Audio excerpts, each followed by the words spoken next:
Hope you guys have been having a great day. I'm very excited to bring you guys a very heavily requested video, my what's in the bag video. This video will have me go through my driver, my irons, my putter, my accessories, pretty much everything I use on the golf course and to help me prepare for the golf course. So without further ado, let's get into it. So guys, the first thing I thought I would do is show you a general overview of everything in my bag. So you can see the really cool little Maverick logo on the side there. Have my roller. This is just kind of what the bag looks like. You have your towel, you have my gloves, my irons, my putter, my driver. I even brought my long drive shafts as well. I'll go into that in detail also. So now I will go into all these clubs in further detail and why I use them on the golf course. So guys, for my wedges here, this is my complete arsenal of wedges. Obviously, I'm not gonna use every single wedge every time I go out and play. This is just depending on what type of course it is, how many short wedge shots do I think I'm gonna have, how many longer wedge shots do I think I'm gonna have, how firm in the greens, are they receptive? So whether or not I use a certain wedge or not, it depends on what course I'm playing. Typically, I'll use between 4 to 5 wedges. I do have 6 in total here. So I'll bring them a little closer. So you can see the variation in lofts. You got 64 degrees, 60 degrees, 54 degrees, 50 degrees, 46 degrees, and then a standard pitching wedge. And the difference between the 46 degree wedge and the standard pitching wedge, the difference is the pitching wedges both have the same loft, but this pitching wedge here will go further because there's no spin grooves on it. So if I'm facing a windier day, if I'm facing a day where I don't need to really hold the green as much because the greens are pretty receptive, I might take this wedge over this wedge. So it kind of just depends on what I'm seeing on the course, how I'm hitting it, if I'm spinning it a lot, if I'm spinning it less. And you guys will notice a pretty typical pattern throughout my bag is spin management. I'm always trying to make sure that the spin is as consistent as I can possibly get it, and also as optimal as I can possibly get it for the shot required or for the type of day which would require a different shot, obviously. So this is kind of just my wedges, and I don't use a 64 too much just because, you know, I've always found more comfort with the 60 degree wedge. But if I have a situation where I'm really going to need to get it up and stop it, a 64 degree wedge would be perfect for that. You'll also notice that the bounces are pretty similar. I think it is important to have bounces that are specifically fit for you, but at my level, I'm just trying to make sure I'm a solid wedge player. When you get to tour level wedge play, that's when bounce really matters, especially when you have different courses you're always playing and you have different firmer lies, softer lies, and other things like that. But I just kind of stick with a very typical bounce. Looks like it's a 10 here. And so yeah, that's pretty much it with my wedges. And then from there, really, it's just about me kind of learning how to manage them around the course. These are Callaway Jaws wedges. I'll show them up close here so you can see that. Callaway Jaws wedge. And I cannot speak highly enough for these clubs. Callaway's really hit it out of the park with these wedges. Huge fan of them, and they've really done a great job of getting my wedge game better, and obviously that's a huge part of my play, being a long driver and also on the golf course a very long hitter. If I can stick my wedges, I'm going to be shooting low. So that does it for the wedges, and I would argue probably the most important, if not one of the most important clubs in my bag for sure. So the next set of clubs we have here is the short irons. So I have the 7 through the 9 iron. These are forged Apex Callaways. See there? And the primary purpose with these clubs is spin management. So a lot of people have a little bit different needs than me or someone else who's really fast. While other people are looking for distance and trying to get the most out of their irons, I'm actually looking for the exact opposite. Now, while it is really great to have irons that go really far, it's also good, and in my case, even more important for them to be consistent, spin rate wise, flight wise, and shot shape wise. So these are very good irons for consistent shot shapes and also for spin management. I'm trying to keep my spin rates with the 7 through 9 in that 5,000 to 7,000 range. Ideally, 6,000 is probably perfect. If I start getting a little too high, it's going to start causing inefficiency with my distance and also inaccuracy and inconsistency. If I get too low with my spin, it's going to again cause the ball to go too far, and it's going to not be a very reliable club. I have this set to 1 degree upright on the lie angle, being that I am a taller guy at 6'3", and these are basically just built for someone who's really fast to swing them and to be consistent as he possibly can with those. I will probably be swinging, if I were to take a 7-iron here, we're probably looking at me swinging this probably right around 115, 118 miles an hour. So these are very great clubs for me, and they're also very great clubs for helping me maximize consistency, even with the situation I have swinging as fast as I do. So very good clubs, and they've definitely been a great short iron for me. And one other thing I almost forgot to mention is the shaft specs. So this is a X700 single hard stepped. So 9, 8, and 7-iron single hard stepped, and the X700s are about the stiffest shaft you can find, with just a typical tour wrap golf pride grip. And I actually have 3 extra tapes from this spiral up to the top spiral, so that thickens the grip up just a hair, barely enough to notice. But what I found is that is the perfect size for my hands to grip the club, and it fits very snugly, and so it gives me a better feel with my club. So these are single hard stepped X700s. I might need to double hard step them. I'm still keeping an eye on that.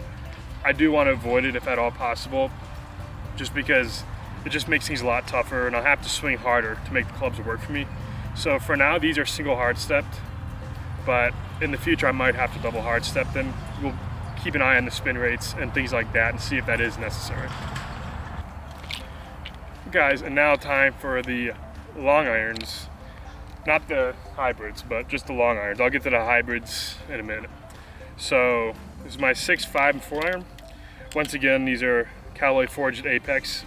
I'll show you up close what they look like here. You can see, don't know if it's zooming in properly, but still new to this, so cut me some slack if they aren't. But so same type of club head as the shorter irons. The biggest difference with these 3 clubs is these are double hard stepped X700s.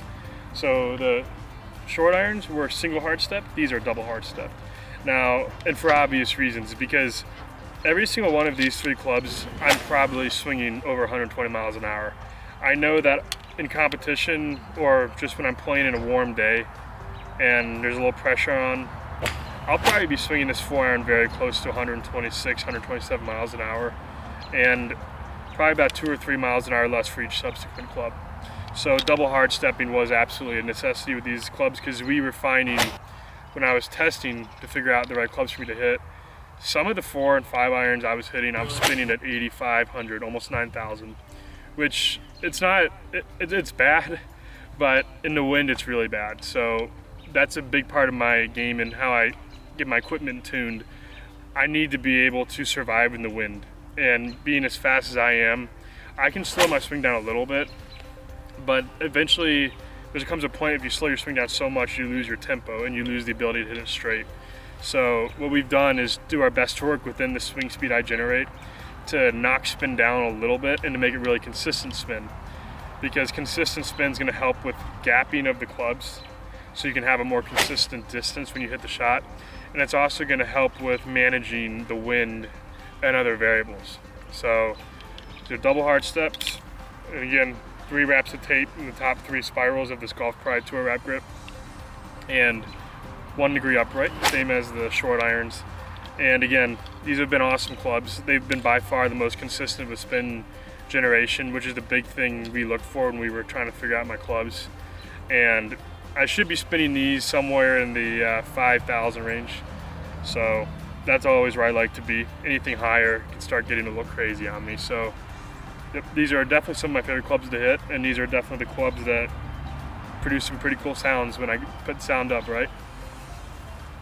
So now on to the hybrids slash driving irons slash super long irons, whatever you guys want to call them. These are the 2-iron and the 3-iron. So this is labeled 21 degree. You can see there. but I consider it a 3-iron. It's a forged utility club. And then this 2-iron, see here, it's labeled a 2-iron, and it's a Callaway X Tour club head. So the reason there's a little bit of a variance here is I'm not trying to worry too much about spin control anymore with these two clubs, because very seldom do I have a shot into a green with the 2-iron or the 3-iron. About 90% of the time, I'll be hitting these clubs off the tee. So these are more position clubs. So I'm not too concerned about distance. Obviously, I want the distance to be good, meaning consistent. But most importantly, I want it to be long and I want it to be straight. And if it's consistent distance, that's great. But in comparison to irons, where you don't want it to be long and straight, because sometimes long and straight means trouble over the green. But for me, when I'm playing for a position off the tee, I can hit it an extra 6-7 yards longer than I expect and still be in the fairway in good position. So that's why I don't have the same types of club heads that you see in my other irons. So this is purely built for speed and distance, and as well as this one is too. I found that I get the best smash factor with my 2-iron with the X Tour head, and then the forged 21-degree 3-iron. It's a bit of a balance between my club heads are my shorter and mid irons and the club head I have here. So it serves as a nice little happy medium transition club. This is where I can still hit a shot into a green and have a pretty consistent spin rate and expect it to go a certain distance, but it definitely has more of a feel of a driving iron. And this is a straight up driving iron, and it's probably the best driving iron I've ever had.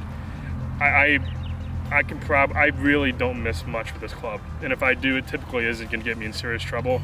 So I know you guys in vlogs see me hit driver a lot, probably at least 5 to 6, maybe even 7 or 8 times around. I promise you, if I was ever in a tournament situation where entertainment was less of a factor and shooting low was more of a factor, I'd probably use this 2-iron at least 10 times around. And so that kind of goes to show how important these two clubs are for me. And especially when I was a junior golfer, I would rely a lot on these driving irons to shoot good scores. But obviously, I think you guys want to see me hit driver, so whenever I can, I do hit driver on the course. But if I'm in a scoring situation, tournament mode, trying to shoot good scores, you'll definitely see these 2 irons come out a lot more often. And once again, these are X700s and 3 wraps of tape right here. These are also double hard stepped. The only difference really between these irons and the other irons is they're the different club head.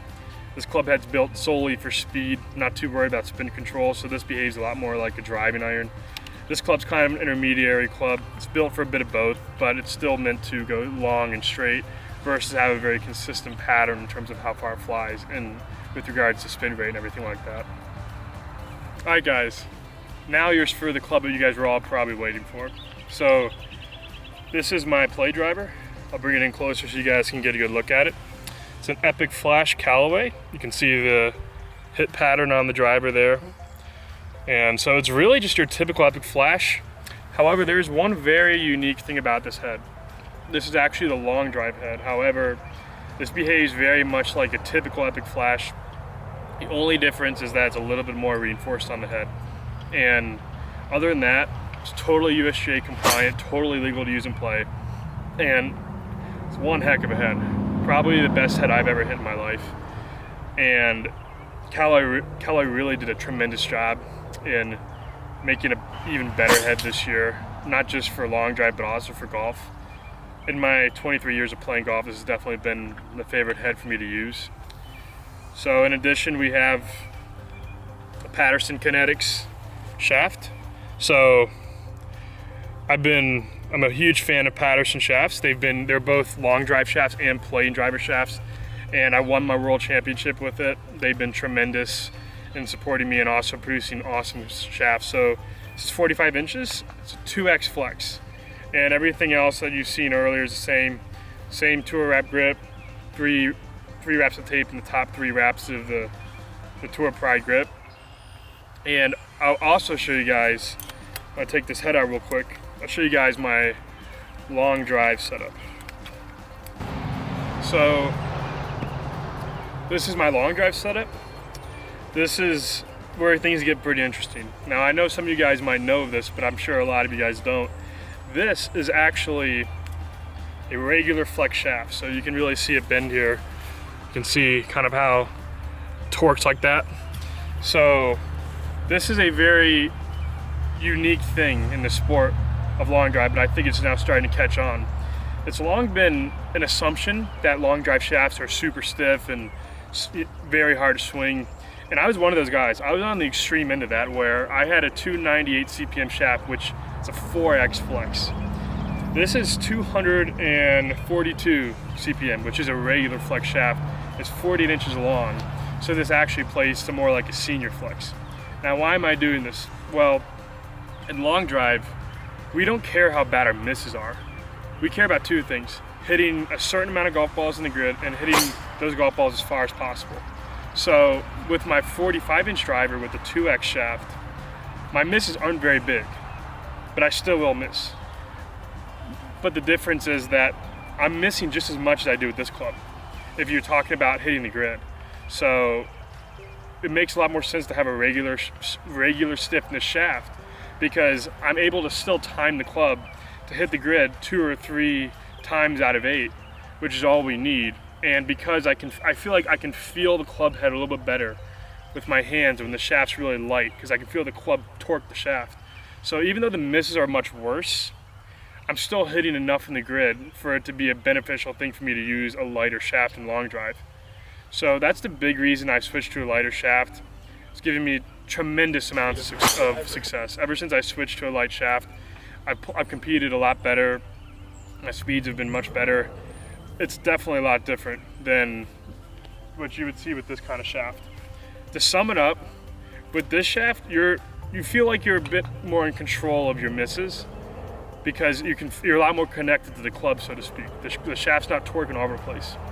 With this shaft, you're totally out of control of your misses, but you're able, once you get used to this club, you're able to generate enough accuracy where when you hit it in the grid, you're gonna hit it in the grid still enough, but your misses are gonna be huge, but it doesn't matter in long drive. So that's kind of the rationale between using a light shaft versus a 2X shaft in tournament play. Once again, USGA legal, 48 inches, 45 inches, regular stiffness, 2X stiffness. Also throw in my putters. So technically both of these are kind of fun putters, but I do use play most with this putter. You will notice it's pretty nicked up. That's just because I've done some trick shots with it, but as you can see, the face is still looking good. And this is my putter where I do the 300-yard putts, and it's a heck of a lot of fun to do. Callaway's been awesome supporting me with that. This is a heavier putter head so that it helps me hit it with more force, so it hits it further. This is a putter head that actually has some rhyme and rhythm and meaning behind it.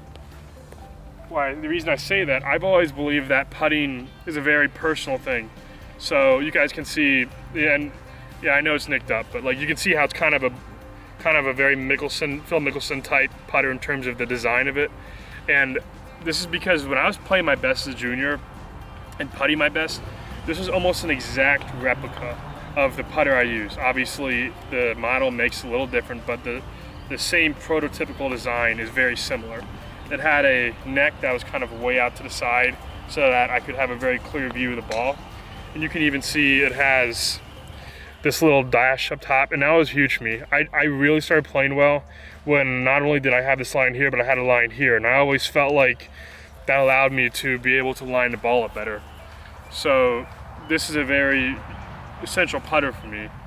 And obviously, as you start working into the season, a huge part of what I'm doing is to try to get more comfortable with this putter again, like I was in my junior days, so I can start making more putts. So that's kind of it for these two putters. And now I'll go on to the kind of extras in the bag. All right guys, now for kind of the extras or accessories, if you will. So this is just a very typical Callaway wrench. I use this, it's very essential in long drive, just for being able to pull out heads real quick and put in new heads when conditions change and stuff like that. And also obviously for golf course situations if things are changing on the course. So this is a wrench I take with me everywhere I go if I ever need to change drivers during long drive events or whatnot. And also I have a rangefinder, no particular brand. but it definitely helps to keep the round moving, especially when I'm filming. Last thing I want to do when I'm filming is hold up a bunch of groups. So being able to get my yardages quickly, very important, since obviously I don't have a caddy. So it was nice to be able to have a rangefinder out with you, as well as some athletic tape. Typically I will only bring this out when I'm in competition. A lot of the times I'll be in a position where my fingers are starting to wear thin on the skin a little bit. So I'll typically put it around this finger right here and any other fingers that are starting to blister up. And that's one of the things in long drive we often have to counter with or contend with rather, is blistering of the hands and skin, especially as we go deeper into the tournament. So it's very important to keep band-aids, bandages, first aid kit handy to keep your body going when the rounds get deeper and deeper and you really need to start stepping on the gas. And so for other essential accessories, we have Tour Authentic gloves by Callaway. Pull one out here so you guys can see what it looks like. So got one with a bit of a hole in it, but you can see what it looks like up close. Just a pretty typical glove. And then in addition to that, we have basically the Chrome Soft X. And so this is just a dozen balls here, and this is what it looks like up close. I am also using triple track Chrome Softs as well. Those are a little bit firmer. The difference is these are a bit softer, a bit slower when it comes to ball speed, but much straighter. And obviously I'm looking for straight and consistent over everything. So I'll probably switch back and forth between this ball and the triple track ball. Just depends on how much room I have to work with on the course, how long the course is, and how good I feel about my drive or my accuracy on that particular day. One of the most important accessories would be a Trackman. So pretty much go everywhere with this thing. And being a long drive pro, it's even more essential because our game is even more of a numbers game, I think, than a lot of pro golfers are. Because pro golf, it's kind of a little bit more feel, a little bit more personal, but for us it's a lot more about numbers. And so this tells me all the numbers I need to know, helps me get dialed in for tournaments. And when everyone's so close with regards to speed, ball strike, and all that, having a very, very good lock on your club delivery numbers, your launch numbers, that can be the difference between winning or losing. So this is an extremely important piece of equipment for me. And obviously I know you guys like the Trackman number, so I bring it around with me everywhere I go. I also have an iPad in here, as well as some cords just to keep the Trackman running if it's ever in a situation where I need to use it for a long period of time. So very important piece of equipment. And another thing that is extremely important for me is a foam roller. So one of the biggest things with being a long driver is managing your body. And I found that I'm very liable to pull a muscle in my back if my body isn't fully loosened out and fully rolled out. So before every single time that I swing full, even if I'm just hitting irons, I'll spend at least 10-15 minutes rolling my back out. I don't really adhere to too strict of a regimen with rolling my back out. My entire purpose with it is I want to make sure that my back doesn't have crack anymore when I roll it out. I'm trying to make sure that the muscles are fully loosened, completely flattened, and ready to fire. So this is an extremely important piece of equipment as well. Don't go anywhere without it. And if I didn't use this before every tournament, before every round, no question about it, I'd have back problems. So this is a very important piece of equipment when it comes to managing my body and making sure that my engine is always in top shape, so to speak. Well guys, that does it for my What's in a Bag episode. I really hope you guys enjoyed it. I want to give a special thanks to the Virginia Golf Center for having me out. It's a beautiful facility, beautiful day, and looking forward to dropping some more bombs and putting up some more great content for you guys. So if you guys enjoyed it, please like, please comment, and subscribe. I'll see you guys next time.